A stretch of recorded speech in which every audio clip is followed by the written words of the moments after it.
gonna be a different year. This is not the place for fear.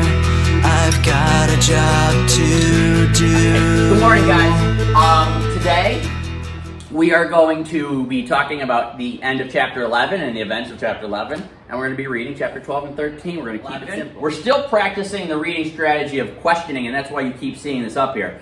This is that strategy that we're using. So you guys should have all come in today with your graphic organizers all done. You read the chapter and you did the quiz. So now let's talk about the chapter. So I have my book. I'm going to ask you guys a bunch of level 1 questions. Where do Max and Kevin go in chapter 11? If you're uncertain, take out your book. If you're uncertain, you can go back in. All right. Cheyenne, did you have your hand up? Yeah. Where did they go? All right. Where does this quest take them in chapter 11? The sewers. Where do they go? They go on a quest, but a quest to do what? Look in your book, guys, if you don't know. They take the purse back to Loretta Lee. Very good. They take the purse back to Loretta Lee. Now, does anyone remember the name of the place where Loretta lives? Parker? Tenements. The Tenements. And we explained that the Tenements is government housing for low-income families that don't earn a lot of money. The government will come in, they'll make housing, and it's often usually in large cities. All right, we wouldn't have tenements in Altmar Parish or Williamstown. It's like big cities where governments recognize we have a large population of people who need housing. So governments come in and they develop this kind of housing for them. They talk, and Loretta thinks it's like a freak show because of freak, and Max is so big, and they're hanging out, and they talk about Max's dad and Kevin's dad. Good. I'm going to stop you right there. Okay, very good. Okay, they basically talk. They figure out who's there. It's Loretta and Iggy.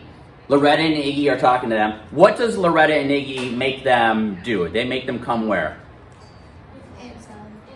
Into the apartment. They make them come into the apartment. All right, and we learned that Iggy and Loretta knew Max's dad.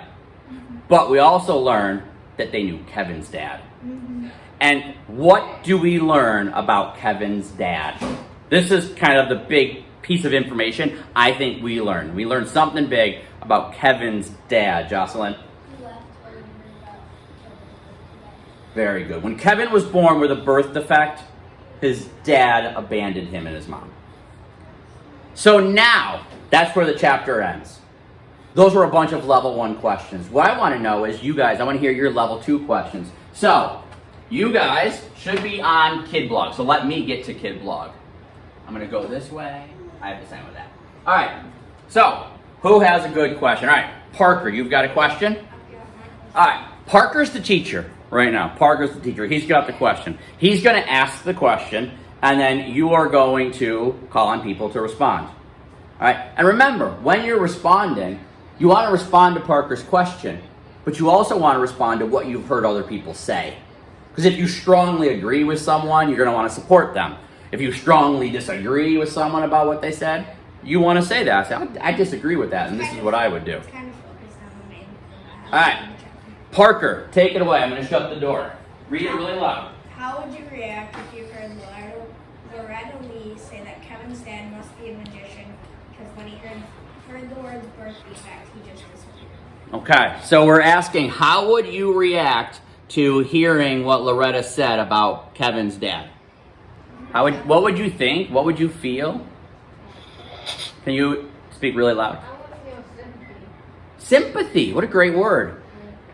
Explain just a little bit more. I know my father is gone, but I would feel bad for when he was gone. Mine is blood. Okay. I love that word though, sympathy. Feeling Michelle, if you were Max, how do you react when Loretta says that to Kevin? I would feel mad for Kevin because I would just feel bad because his dad didn't support Kevin that way. Okay. It's basically I didn't really narrow it down to either one because I wanted to hear like both sides of it, you know? Okay. So you're saying we could see it through Max's eyes or Kevin's eyes? Yeah. Okay. So I would feel mixed emotions. I would feel very upset and sad and mad at my own dad that he would leave me just because I had a boyfriend. Okay. How are you, Jocelyn? I would feel bad for him. I can All right. Would you want? person. Can I ask a question, a follow up to yours? Would you try to talk to Kevin about what you heard if you were Max? Parker? I mean, I'd talk to him, like, to try and help him. Okay. I would leave him alone because he probably would have like a lot of things to question about his dad. Okay, you just leave him alone. Let it be. How about you, Jocelyn? Would you want to talk to Kevin about this? I would, because at the same time, like I know what he's going through, so I'd try to like comfort him. I love that. I know what he's going through. Explain that. You know what he's going through. Why would Max know what Kevin's going through? Because his dad is in the picture. Right. And his dad's not in the picture either. His dad's not in the picture, so he can really understand what Kevin feels on this. Good question. Let's get another question. Who's got another one? All right, Casey, let's hear your question. Read it really loud again, okay? Shout it out through your mask. If you were free from that thought, how would you have tried to get the purse out of the sewer? Would you get it out of the sewer if you were free from that split? Okay. That was kind of chapter 10, but let's still talk about it. All right? If you were Max and Kevin, would you actually go get this purse out of the sewer? Casey, why don't you call on some people, and I will let you know if anyone online wants to answer. Sophia. I would get it out of the sewer. Because that would be the right thing to do. All right, thank you for explaining. Keep calling on people, Casey. Can I have something to, like, add to this kind of, like, by getting it out of the sewer, do you mean, like, get it out of the sewer and take it to the person, or just get it out of the sewer in general? Yeah. Like, getting it out of the sewer and taking it to the person? Okay, so, if I was doing that, I probably would. Even if I knew those people were bad news, just because it's the right thing to do. Okay. Cheyenne?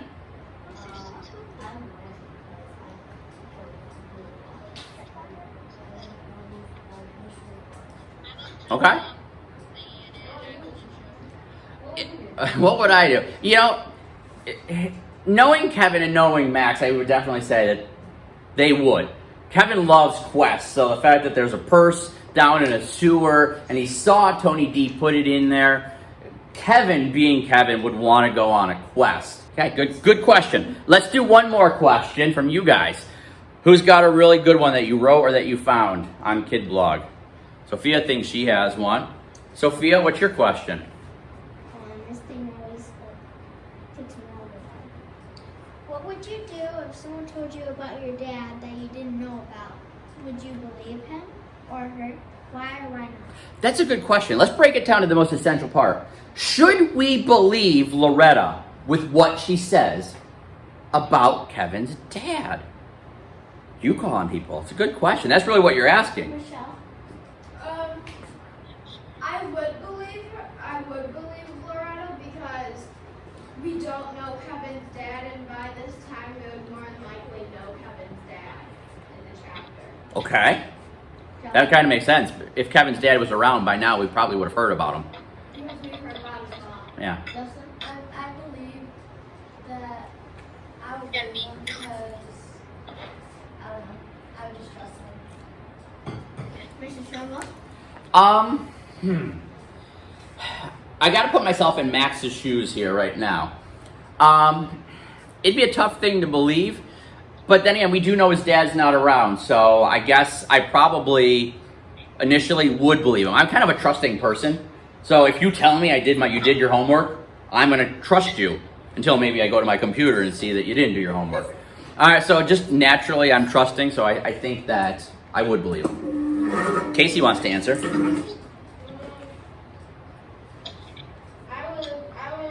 believe him because why would he tell you something that's not true? Why would he do that? Because that's not. Well, True, some people are just mean. Yeah. Okay, that's a good question. Now, I've got one more question that no one's asked that I want to ask before we go on to read the next 2 chapters. Do you guys think it was smart for Max and Kevin to go into their apartment? Explain your thinking. Do you guys think it was smart for Max and Kevin to go into the apartment? Explain. Cheyenne? Okay, Jocelyn? I would not go to the apartment because I know that my mom said stranger. Okay, stranger danger. Noah?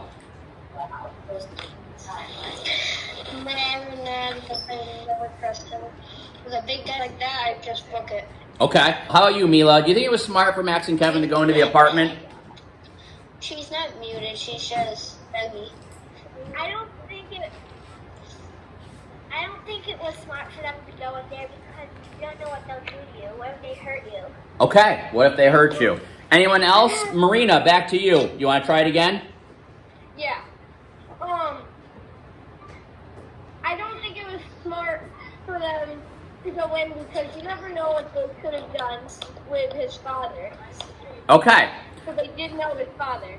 It sounds like almost Know what they did. it sounds like almost everyone agrees. It probably wasn't the smartest idea for these guys to go into the apartment. Definitely not. So, here's my last question before we go on to read. If it was not smart for them to go into the apartment, what do you think they should have done instead? I'm putting you in the book. These are all level 2s. What do you think they should have done instead? Gabby, what would you do? What would you tell Max and Kevin to do? I would probably tell Kevin and Max to run for their lives. Because it's stranger danger. They don't even know them. Okay, But run. Either way, Alright, Noah. If I'm Iggy or standing in front of me, blocking my way from running, punch him and book it. Nice conversation on here.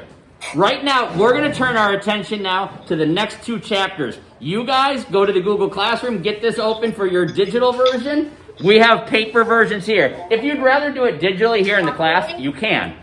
Okay? So you guys right now mute yourselves or silence yourselves. Parker? You're gonna hate me for this, but I forgot my book. I'm not going to hate you. I might give you a hard time, but Noah. that's not great, but go get it. Go get it. All right. Casey, online group. We're ready to start reading. Everyone should open up their books. Graphic organizers are out. So I need to go back to the blog. And we should all be looking at our graphic organizers. At the start of the chapter, which 2 literary elements should we focus on paying attention to? Parker? Setting and plot. Setting and plot. Where does our chapter begin? Where and when, and also what's happening. Alright? Where are our 2 main characters? What's going on with them? Where are they? And what's going on with them? Okay, you ready, Jocelyn? Okay. Alright, chapter 12. Killer Kane had a kid who got no brain. I feel real bad for Freak, because he hates it when people try to rub his head for luck.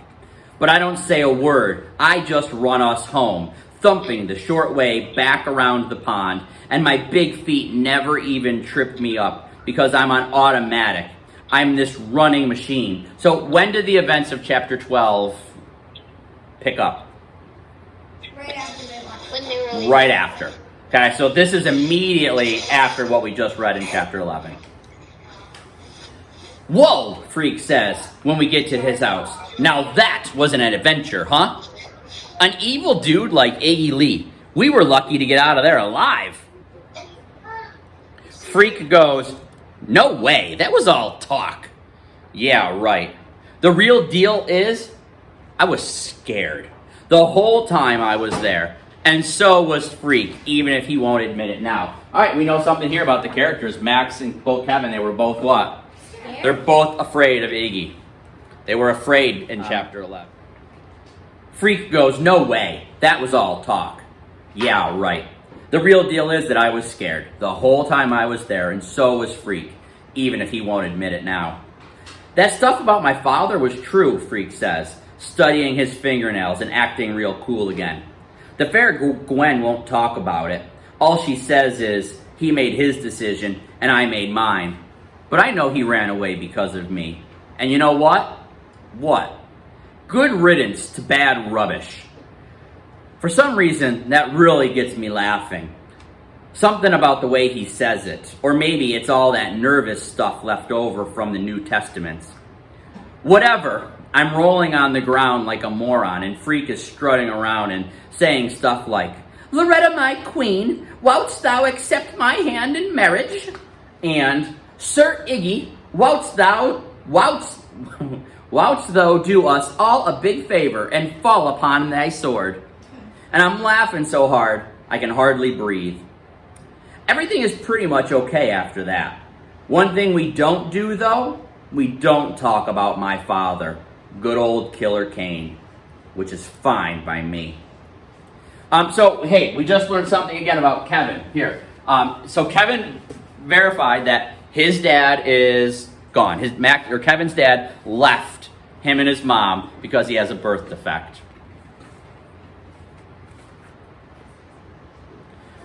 We also know something else about Kevin, though. Kevin says, good riddance to bad rubbish. He doesn't care that his dad left him. Basically, he calls his dad rubbish. And when you say good riddance, it's like goodbye. He's like, you know what? Goodbye to the bad trash. Sayonara. Okay? He's putting that out there. He's saying, you know what? If that's how he wants to be, I consider that rubbish, trash, goodbye. Maybe he's doing it to avoid the problem. Maybe he is. He could be. He could be stuffing his feelings. He could be hiding his feelings. Not wanting to deal with the problem. Absolutely. Okay. School. I'm on the middle of 73. For the last week or so, it's like getting jabbed with a little needle every time I hear that word. Graham is trying to pretend how excited she is I'm finally in the 8th grade. Like this is a really big deal. Which is a joke, because the only reason I got passed from 7th grade is because they figured this way the big butthead can be, quote, someone else's problem. Thank God. We've had quite enough of that Maxwell Kane, unquote. Graham takes me out to the mall to get new clothes, which is about as much fun as going to the dentist, except worse, because at least at the dentist, you're mostly just in a chair with the door closed, where at the mall with Graham, it's like, hello world, here I am, take a good look. So, plot event. What's happening now? Where's Max going, Michelle? Max and Graham are going to the mall. To go? Clothes shopping. Yep, for school. Back to school shopping. This girl at the shoe store, she's got a little smirk and she goes, 13 triple E. Do they make shoes that big? And Graham goes, I'm quite sure they do, dear. You go ask the manager. And then she looks at me and she goes, Maxwell, this is not major surgery, so you will please, as a special favor to me, wipe that wounded look off of your face and try to be polite. Does Max like going shopping? I don't even. Jocelyn? I know how big his feet are now because my stepdad wears 13s. Okay. Big. Big. All right. Does Max like going shopping with Graham? No. No. Again, this is something we learned about Max. You can put it down. Max does not want to be out shopping with Graham right now for school clothes. Yeah, right. The manager, when he comes out with these brand X running shoes, he wants to help me take off my old shoes, like he's pretty sure I can't do it by myself. But I give him this look and he backs off and lets me do it myself. I wish you'd tie those laces, dear, Graham says, when I'm squishing around in the new shoes. That's the fashion, the manager says, with this laugh. Actually, they're designed that way. You don't need to lace them up. Just to prove what a jerk he is, I tie up the laces, and that makes Graham happy. Which is funny sometimes, how little it takes to make her happy. Except, you can't really figure what until you've already done it. Does that make any sense? Finally, we escape from the mall, and I've got enough clothes to last me, as Grimm points out, a week or so. You could just keep letting down his cuffs, Grimm says. Except they don't have cuffs now. What am I thinking? I think he looks quite handsome, Graham says. Maxwell, please turn around and keep your shirt tail tucked in. Now, here's a good question, guys. This is a level 3 question. Level 3. Remember, when we're working on our graphic organizers, at any point when you guys have a question, you can jot it down. Do you guys like going school shopping? Answer it with me and explain. See, right now we're no longer talking about how Max feels. We've left the book aside, and we're just talking about something that's happening in the book. Casey, how do you feel about back to school shopping? I really like shopping because whenever I'm there, every time after we're done, I'm really good and always take me somewhere. Okay. Cheyenne. I like going because I get Okay. Jocelyn? I like going to school shopping because then I can add more place to my friends. All right. How about people here? If you want to answer, raise your hand. Gabby, how do you feel about back to school shopping?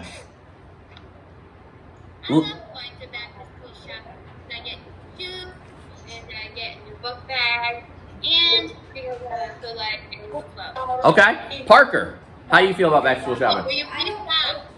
I don't hate shopping, but especially shopping for clothes or anything, my mom will pick out something for me, and most of the time she lets me pick out some of my stuff, and she'll pick out stuff for me, and then I won't ever wear it, and she'll be like, why don't you wear this? And I'm like, it looks so weird, and it's huge on me.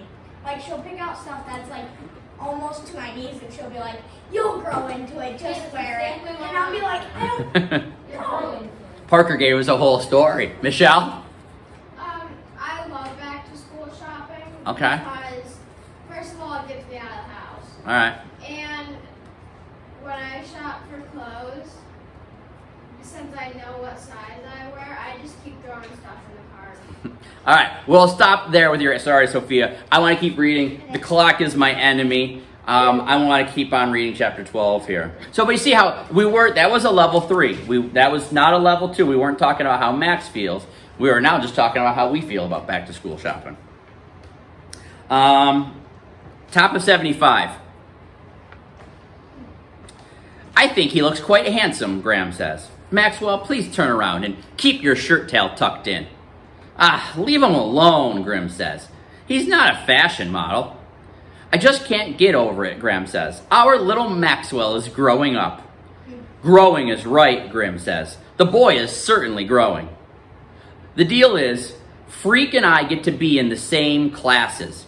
He made the fair Gwen go in and see all these people at school because I wasn't supposed to be in the smart classes. No way. And finally, they all agreed it would be good for Freak, having someone to help him get around. Graham acts kind of worried about it, and she doesn't want to sign the papers, like she thinks the LD class has done me a lot of good or something. And being in the genius class is just going to make me slower and dumber than ever. But one night, I come up the cellar stairs real quiet, and Grimm is saying, let's give it a try.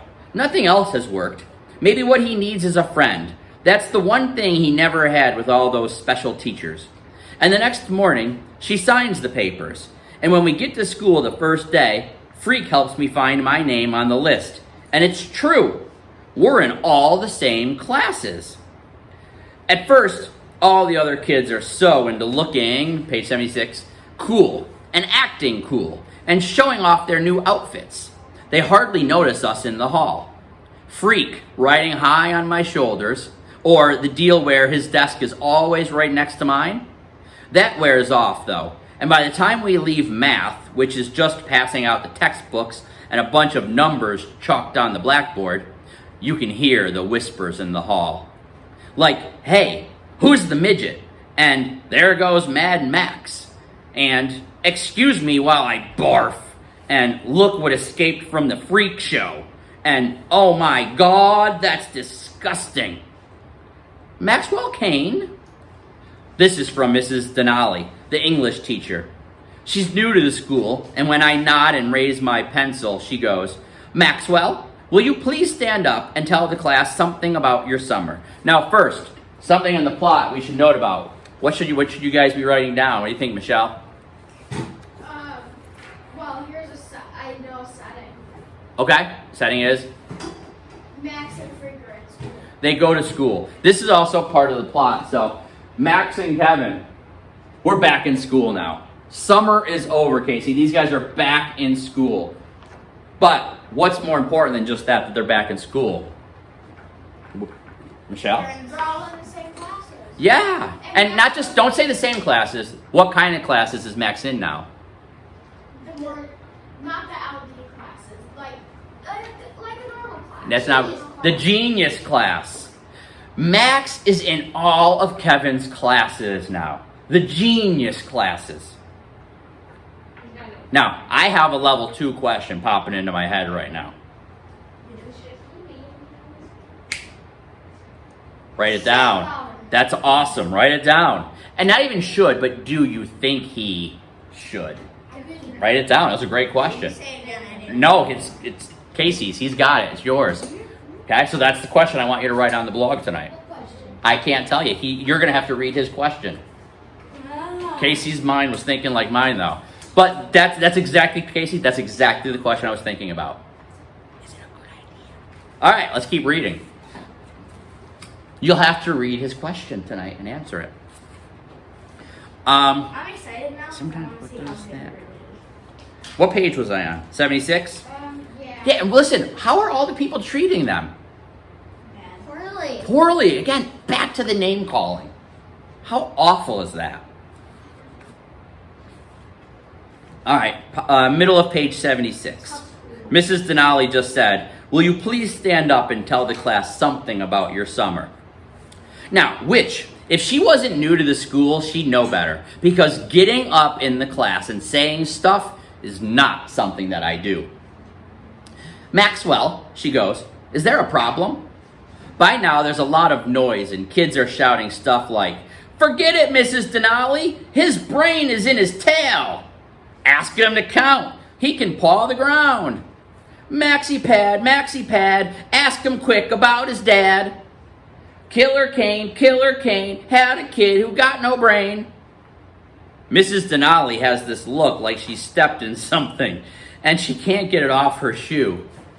The shouting and singing goes on, and pretty soon some of the kids are throwing stuff at us.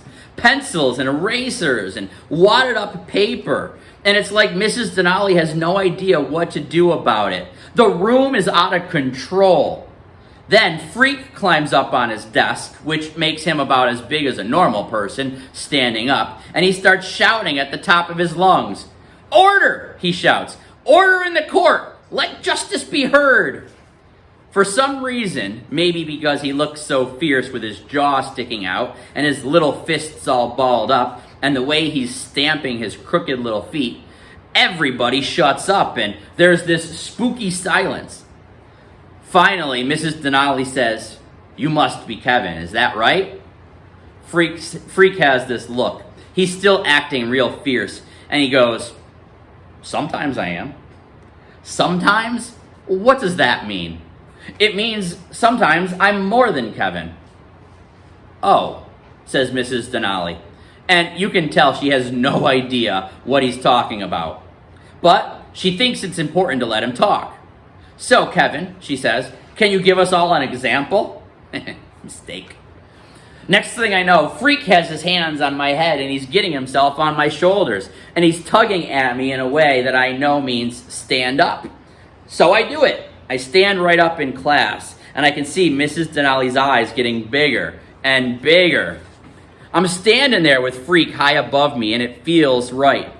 It makes me feel strong and smart. And unfortunately, that's where we have to stop. So we're like one page short of finishing chapter 12. All right? So listen. And chapter 13, guys, it ends on page 87. So I have left you 9 pages, 9, to read. Very manageable for 6th grade students. So finish that reading. Then make sure that you guys... okay, and go to the quiz complete your quiz, and post your question. All right, and everybody's curious now to know what Casey's question is. So you guys have a great night. You guys enjoy. I come on at office hours today if you guys have questions. All right, so I'm going to pick up right where I left off. All right, Parker? Yep.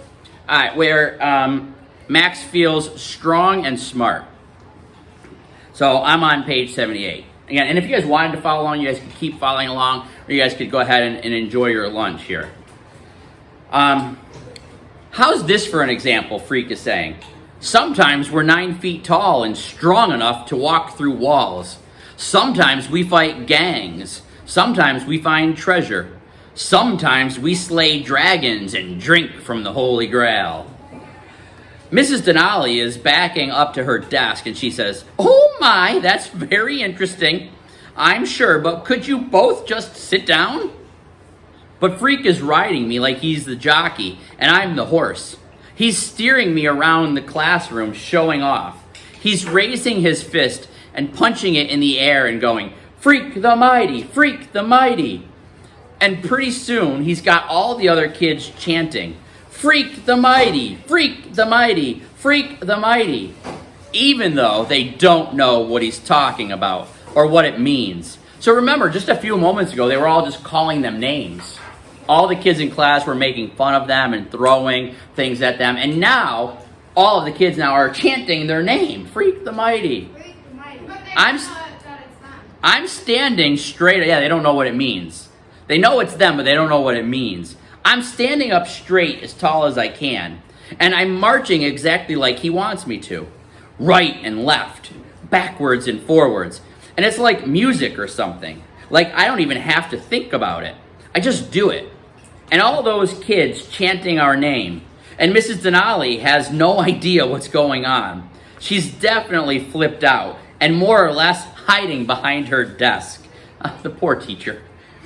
The whole class is raising their fists in the air and chanting, "Freak the mighty, Freak the mighty, Freak the mighty." I can't explain why, but it was really pretty cool. Anyhow, that's how Freak and I get sent to the principal's office for the first time together. Mrs. Addison, she's the principal. She takes one look at us waiting outside her office and she goes, "What have we here?" "I'm afraid there has been a slight misunderstanding," Freak says. "If you'd be so good as to allow me to explain." Mrs. Addison is this really serious acting black woman with tight gray hair and a bun and these suits that make her look like she works in a bank or something. She has this funny little smile like she's sucking on a lemon and it quick turns sweet. And then she goes, "By all means, let's hear what you have to say. Convince me." I can't really remember what Freak said, except that he used so many big words, she had to keep looking stuff up in the dictionary, which she seemed to get a real kick out of. But the important thing is, whatever Freak told her, she fell for it. So, did these guys get into trouble? No, they didn't. Okay, and that's where chapter 12 ends. And now we're ready to move on to chapter 13. What would you do as a teacher in that situation? I don't know, it's a good question. It's a good question. It is, yeah, put it up there. If you were the teacher, if you were Mrs. Denali, what would you do if Max and Kevin were doing this in your classroom? It's a good question. All right, I'm going to keep reading. Jocelyn, what's your question? Okay. All right, chapter 13 is called American Chop Suey. I used to think all of that spooky stuff about Friday the 13th was just a pile of baloney. But now I'm getting my own personal introduction to what can happen. It's October. Again, he sets us up with the setting. All right? Last chapter was like the first day of school. Now, fast forward to when? October. And so far, things have been going pretty good. Better than I ever expected. Me and Freak are like this unit. And even Mrs. Denali says she's starting to get used to us, which is her way of admitting that Freak is about twice as smart as she is. And for sure, he's read more books. She keeps saying stuff like, "Kevin, we know you know the answer because you always know the answer. So wouldn't it be nice if someone else got a chance?" For instance, your friend Maxwell. Freak goes, he knows the answer, Mrs. Denali. Yes, Kevin, and I'm sure you're correct because you're always correct. But for a change, I'd really like to hear Maxwell speak for himself. Maxwell Kane. This is dumb because what does it matter if I know the answer? If I don't know, then Freak will tell me, and he'll say it in a way I can understand, which is a lot better than Mrs. Denali can do. So what I do, I just shrug and smile and wait, because I know she'll get tired of asking and move on to the next. As a matter of fact, I do know the answer. The reason Johnny Tremaine got mad and hateful is because he burned his hand in a stupid accident. And I know about that because Freak has been showing me how to read a whole book. And for some reason, it all makes sense. Where before it was just a bunch of words I didn't care about. My reading skills tutor, Mr. Meehan, he says stuff like, Max, the tests have always shown that you're not dyslexic or disabled. And this proves it. As you know, my personal opinion has always been that you're lazy and stubborn and that you didn't want to learn. So if hanging out with Kevin somehow improves your attitude and your skills, that's great. Keep up the good work. So how's school going for Max right now? Good. Yeah, it's going pretty good. How about Freak? It was Mr. Meehan who had a word with Mrs. Denali, and that's why she finally gave up on trying to make me talk in class. And instead, she waits until study hall, where she asks me the same questions alone, and I tell her the answers. She still doesn't get it, though, because she always goes, but Maxwell, if you can speak to me, then you can speak to your classmates, right? Wrong. Big difference. I can't explain what it is, except that my mouth shuts up when there's more than one or two people, and the whole classroom full. Forget about it. Okay, you're shy about public speaking, but how does that apply to writing down the answers? If you can read, then you can write, right? Now, here's a question as your teacher. Is that statement true? If you can read, then you can write. What do you think? Is that a true statement or not a true statement? Well, it depends. Like what you learned first. All right, what do you think, Cheyenne? I think too, because at least she could make Okay. What do you think? I think you could. If you can read, then you can write. I think What do you said, because if you can write, then you can read. But if you can read, doesn't mean that you can write. Okay. If you can write, you can. That's a good way. That's a good way to think about it. What's harder, reading or writing? Writing. I would agree. So maybe Mrs. Denali, the teacher, maybe she's got a lot to learn. She's new, right? She's a new teacher. Maybe this is her first year teaching. I do know. I don't agree. I don't think if you can read, you can write. If you can read, you're in a better place to learn to write. Which is why we spend so much time reading, discussing, talking. Because I think talking is the first step to becoming a great writer. All right. Let me keep reading here. What do you want to say? It did say that it was her first year. It did, right. She's new. She's a new teacher. So this is Mac. Mac says, wrong, big difference. I can't explain what it is, except that my mouth shuts up when there's more than one or two people, and a whole classroom, forget it. Okay, I already read that. Okay, you're shy about public speaking, but how does that apply to writing down the answer? If you can read, then you can write, right? Wrong again. The reading stuff Freak helped me figure out by showing how words are just voices on paper. Writing down the words is a whole different story. No matter what Freak says, writing the stuff down is not like talking. And my hand feels so huge and clumsy. It's like the pencil is a piece of spaghetti or something, and it keeps slipping away. Mrs. Denali says, okay for now. She's satisfied I can read. But we'll really have to work on this writing thing, won't we, Maxwell? And when she says that, I just nod and look away, because inside I'm thinking, Forget about it. No way. Like Freak says, reading is just a way of listening. And I could always listen. But writing is like talking. And that's a whole other ball game. 5 seconds wrong. Anyhow, what happens first on Friday the 13th? Ooh, Friday the 13th. Okay. So, yes, that's the setting. So that's part of our setting. When are we? Friday the 13th. Anyhow, what happens first on Friday the 13th? We're in homeroom when this note comes from the principal's office. Maxwell Kane, your presence is requested. Gulp.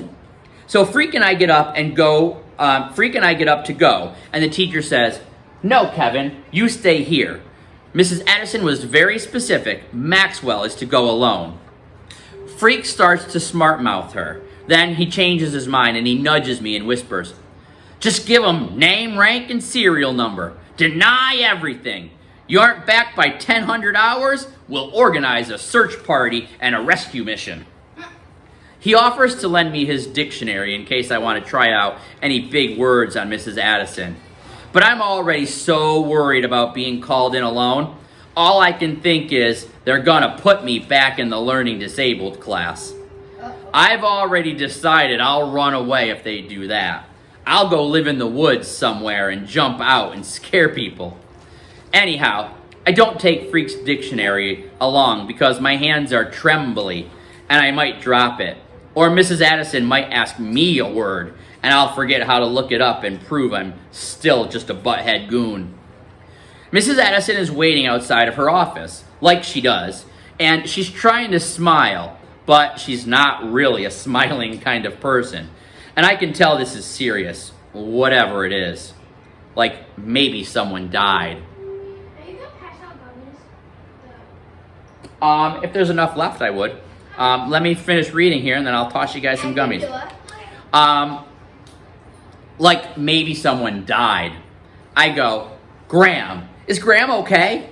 Yes, everybody is fine. Come in and sit down, Maxwell, and please try to relax. Yeah, right. Mrs. Addison is sitting there in her big chair and she's looking up at the ceiling. And then she's looking at the floor and at her hands. And finally, she gets around to looking at me. "This is rather difficult, Maxwell. I don't know where to begin. First, let me say we're all very pleased with your progress. It's nothing short of miraculous. And it almost convinces me you knew how to read at your level all along and were for some reason just keeping it a secret." I'm not really hearing what she's saying because there's like this little bird fluttering around inside of my chest. And it makes me blurt out, "You're putting me back in LD, right?" Mrs. Addison comes over and pats me on the shoulder. I can tell it makes her nervous, touching me. But she does it anyway. And she goes, No, nothing like that. This has nothing to do with school, Maxwell. This is a personal situation. Because if I have to go back to LD class, I won't. I just won't. I'll run away. I will. Maxwell, this is not about your classwork or even about school. This is about your father. My father? Which makes me wish all of a sudden I'd done something wrong and Mrs. Addison was just giving me detention. She takes a deep breath and folds her hands together like she's praying, and she says, "A request has been forwarded to me from the parole board. A request from your father, Maxwell. Max, your father wants to know if..." I don't want to hear it. I jump up and I cover my ears, holding hands real tight. Don't want to hear it. Don't want to hear it. Don't. What happens when you go nuts in the principal's office? She calls the school nurse. And the two of them are trying to hug me and calm me down. And it's like I'm back in daycare or something. "Maxwell," Mrs. Addison is saying. She's trying to pry my hands away from my ears. "Maxwell, please forget about it, okay? Forget I said it. You don't have to do anything you don't want to do, okay? And I'll make sure of that. I promise. I swear on my honor. He can't make you do anything that you don't want to do. I'm going to make that very clear to the parole board and to his lawyer. Very clear indeed." Does anybody know what parole is? Jocelyn? So like if you do like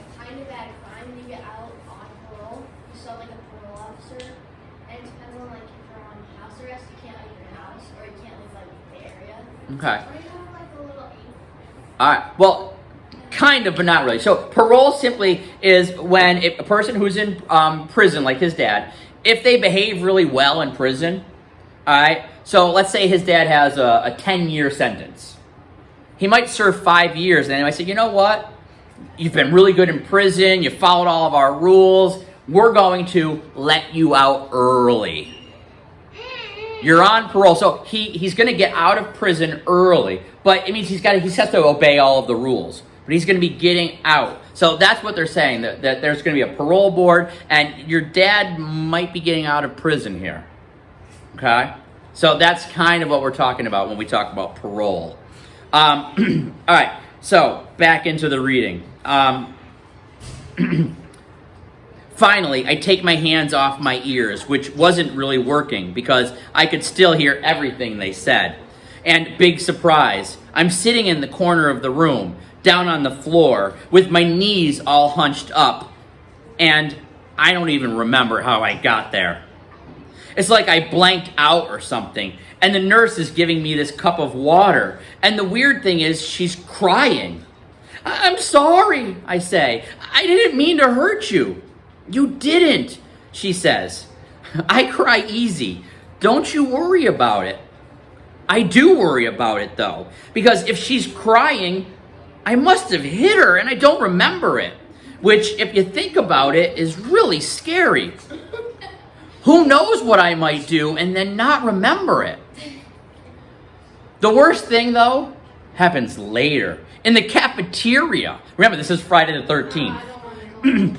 Freak has this thing about American chop suey. He loves the stuff. The gooier, the better.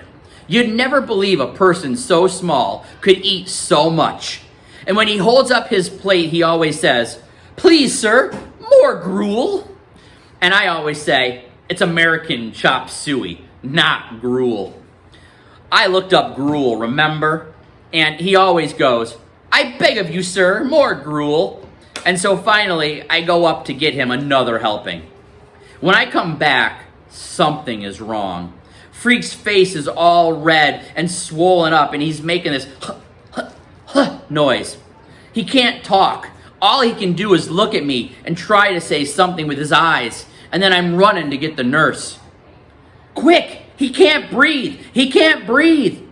Then she's running as fast as me, and she's yelling for someone to call an ambulance. Back in the cafeteria, Freak is turning purple. What's happening with Freak? He having an allergic reaction. He can't breathe. We don't know. He could be having an allergic reaction. You say he's choking. He can't breathe. Quick, he can't breathe. He can't breathe. Then she's running as fast as me, and she's yelling for someone to call an ambulance. Back in the cafeteria, Freak is turning purple. The nurse grabs him, and she's got this plastic thing she shoves into his mouth, and his eyes are closed up tight, and one of his legs is kicking.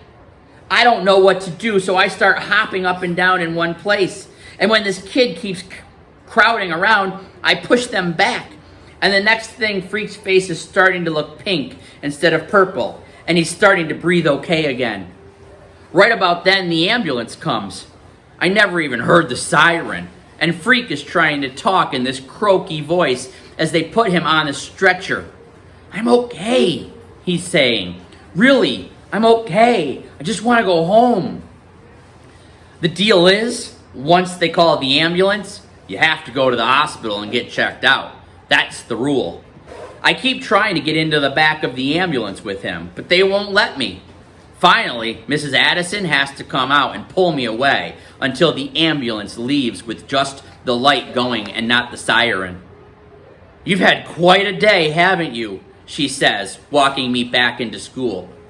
"It's not me who had quite a day," I say. "Kevin is the one. All he did was try to eat his lunch."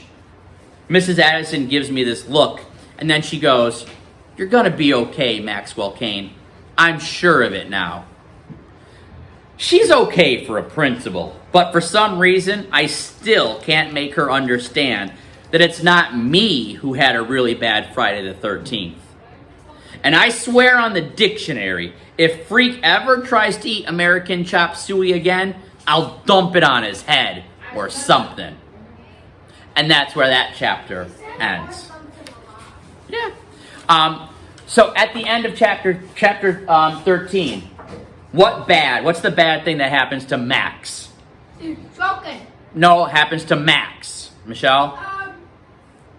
What happens to Max in this chapter? The principal calls him down to the office while the principal comes get him, and then he. But what does the principal tell him? Oh, that his dad is getting out of jail. No, he's released. He could be. We don't know for sure. He could be getting out on parole. So that's the bad thing that happens to Max. Your dad might be getting out of jail on parole. And what's the bad thing that happens to Kevin? He has like an allergic reaction or something. He actually is choking, so Parker was right. Maybe it wasn't good, but he did choke. So what he has to leave school, though, how? How does he leave school? In an ambulance. Not the way you want to leave school. And that's where the chapter ends. So tonight, guys, we did the reading. So tonight, you guys have to take your quiz. Make sure you answer complete sentences, paragraph when it asks you to. All right? And post your questions.